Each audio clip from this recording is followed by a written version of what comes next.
So I've been getting this question over and over and over, and I want to answer. I can't go down the whole list of things that you should look for in manipulation, but I can answer some questions of some ones that I think are more prevalent and I want you to be aware of. So, what is manipulation?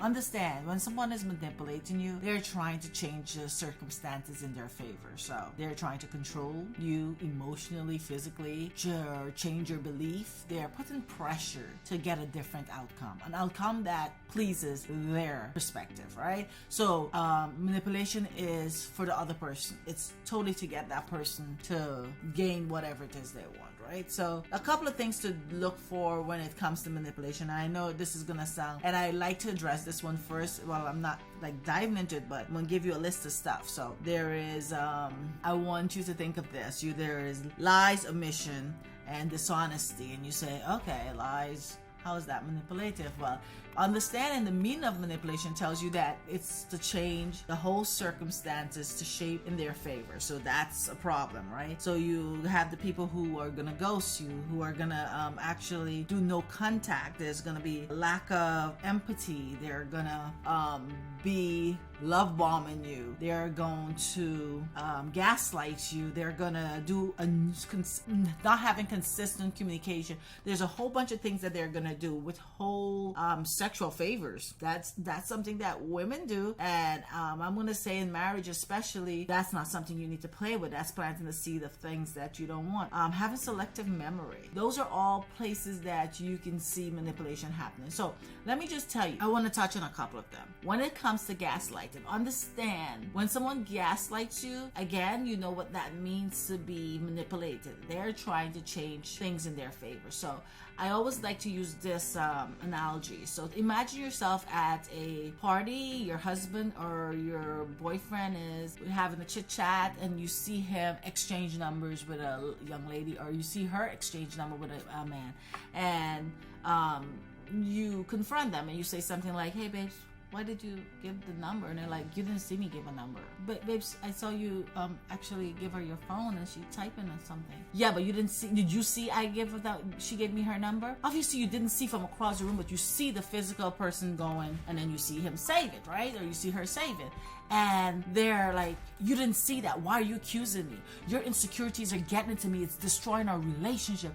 And you're like starting to question, like, did I see that? Like, it's true, I couldn't see from across the room. And you start to rationale your reality. And so what that does is put doubt in you. So your reality of seeing what transpired is no longer what you believe. You start to question it. That's manipulation. And here are, I'll call it the side effects of this. Because you saw that, because you question yourself, you no longer trust yourself to make good judgment. So therefore, the next time you see something happen that is suspicious, or you're curious to why that's transpiring, you don't want to question it, because maybe it's like the last time. Maybe you're not right there, you don't see exactly, so you can't hold them accountable. That's a lie. That is manipulation. So if you're experiencing that, know that that person is gaslighting you to get whatever it is to come into their favor. So that is serious manipulation. The next one I want to chat about is love bomb. Love bombing is a term that's used really loosely, but what it is actually, think about this. You meet a guy or a girl, and oh my God, they're so into you. Like so fast, right through the door. Know nothing about you. You might be hot, really sexy, beautiful. You might be handsome, real built, looking all nice. But they don't know nothing about you, your character, and who you are as a person. They just know about the physical, what they see. And so they're all over you. I love you. I know you'll be my husband. I know you'll be my wife. I'm ready to move in with you. Like, yo, we 2 weeks in. What's up? That is love bombing, because they're putting you into a place where all your needs and all your desires and dreams are being fulfilled from this one person, right? And you're like, you're loving you, they're loving you, they're honest, they're buying stuff for you, they're giving you, you're like, dang, he's like the perfect guy. But you're not getting a chance to really experience who the person is, because you're totally overwhelmed by, they're texting you early in the morning, babes, missed you last night. You're out with your friends, they're texting you, I just want to make sure you're okay. And you're thinking, gosh, this is beautiful, I love this attention. But think about the timeline on which you have gotten that attention. Think of how much you have gotten over time of someone really not knowing you. How can they really love you like that?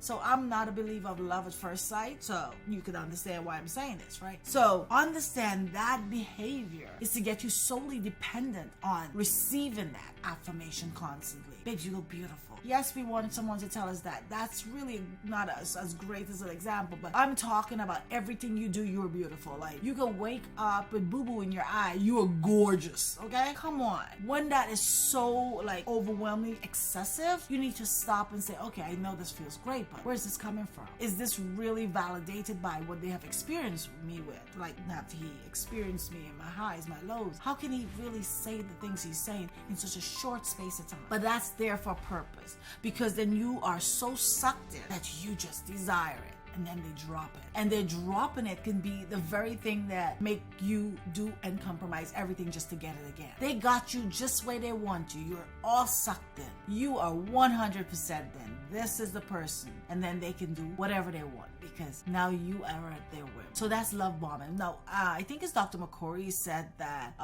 love bombing is like, he didn't say it in this word, so don't quote me and say that, but I'm using my own term, but it's like a gateway. So they say weed is like a gateway drug, right? This is like a gateway to abuse and like really serious manipulation, like could be very controlling. So if you are experiencing someone coming out the gate without knowing who you are, understand this is not a great place for you to be, because you need to examine. Now, there might be somebody that's just smitten by you, and by me a little overwhelmingly over the top, but you would know the difference because you will be held ransom for that attention that you just allowed yourself to be sucked into. So those are the two things I wanted to talk about. When it comes to manipulation, it comes in different shapes and forms. Now, there's different variables that can play into something. Nothing is absolute, but I want you to pay attention to if you're being gaslighted or being love bombed.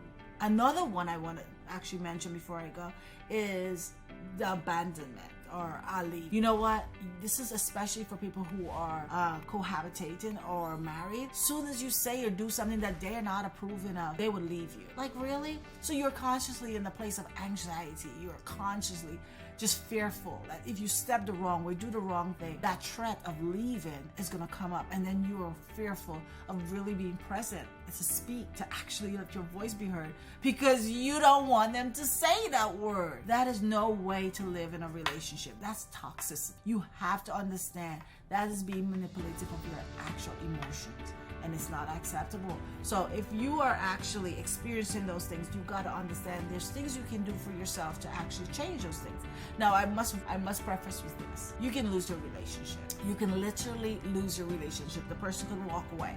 Why is that? Because they're comfortable where things are. You're the only uncomfortable person. And so their comfortability is at your expense. And so when you want to change that to balance it, they're like, heck to the no, I want it just the way it works for me. So you need to be willing to leave that relationship. You need to be willing to be able to walk away. That's important, right? And then you need to start setting boundaries. And I always say set boundaries before I say the thing that you need to know before you set the boundary, because people are quick to say set boundaries, but you cannot really set boundaries if you don't know who you are. You don't know what you are liking, you don't know what you dislike, you don't know what's your non-negotiables, you don't know what's your negotiables, you don't know what it is that you want out. So you first need to find you in order to be able to set boundaries, because your boundaries won't be sincere to you if you don't know you. So I would say know you, know your needs, know what it is that you would accept, would not accept. Know that what you're willing to give to your partner, and then you can set a boundary. And I always tell people, boundaries is like the rails at the side of the road. A car went off, and so to stop cars from going off the road now, they put up rails to stop things from going chaotic, stop things from going off the road, right? So your boundaries is your rail to protect you, to keep you in a healthy space. And so you have to put boundaries in place. So understand, first thing, know you can lose a relationship. 2, set boundaries. Or first, you should say, find you, and then set boundaries. And that will help to actually renegotiate for yourself. Now, the last thing I want to say is that you have to actually have the conversation with your partner and understand if they're exhibiting that whole ghosting or non-contact or the quiet silence of, so you're talking about something I don't want to talk, I'm not going to talk to you, and you want that relationship, especially if in a marriage, then you take the silence, and when they choose to start talking, bring it right back up. So we can do this all day long, but we will address it. So understand, you have control of the situation you're in, and if you're dating and experiencing this, do not go any further, because unless you could get it to be addressed, right? You have to really protect your mental space, your emotional state, so that you can be in a relationship that serves you. Thank you, guys. You gotta be intentional about the things you want to create. Thanks for watching. I am Michelle Cumberbatch, your relationship coach. Now, for more content just like this, make sure to click and subscribe. Follow me on all my socials. And guys, that bell, click it and you will be notified whenever I drop something new. And that's twice a week. Like and comment. Thank you for watching.